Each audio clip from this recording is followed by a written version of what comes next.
Sabi nga po nila, love is a universal language. Pero sa paglipas po ng panahon, may mga nabuong bagong salita na nagbibigay definisyon o label sa mga bagong uri ng relasyon ng kasalukuyang henerasyon.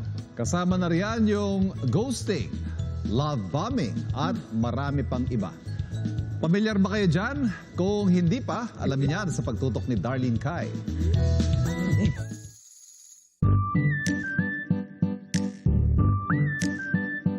Taon-taon man ang pagdiriwang ng Valentine's Day, may mga bagong uso tulad ng dating slang o mga salitang may kinalaman sa pakikipag-date at pakikipagrelasyon. Alam kaya ito ng mga kapuso natin? Parang sinasakal, cushioning, parang rebound. Hunting. Hunting for the best partner to be. Pocketing, nag-hold on ka pa din, parang in-hold mo yung person na hindi mo siya hinayaang makawala, na parang kahit wala kayong label. Ang cuffing daw, sabi ng kabataan, ay pagpasok sa isang panandaliang relasyon habang malamig ang panahon. Cushioning naman daw ang tawag sa pagkakaroon ng mga backup.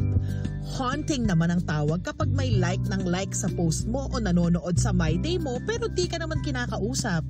Pocketing naman ang tawag kapag tinatago ka ng karelasyon sa kanyang mga kaibigan at pamilya.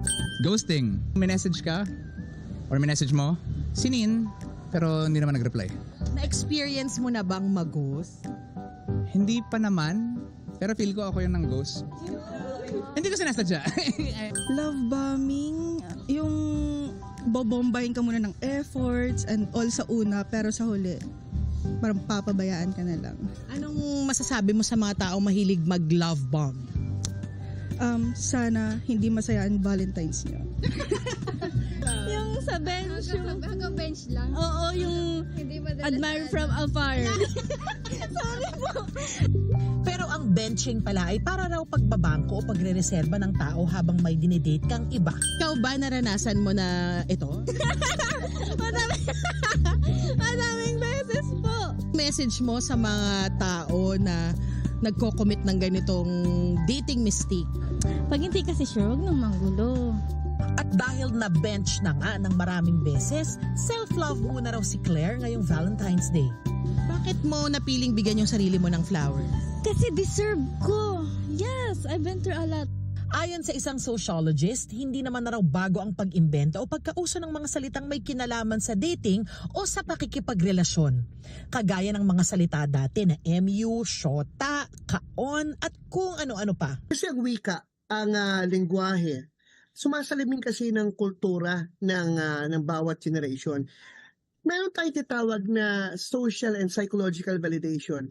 Kasi yung experiences mo nilalagyan ng terms para nagiging valid yung nararamdaman mo. Now, kung valid yung nararamdaman mo, nakakatulong kasi ito sa emotional processing mo. Kaya nilalagyan mo ng label yung bawat nararamdaman mo.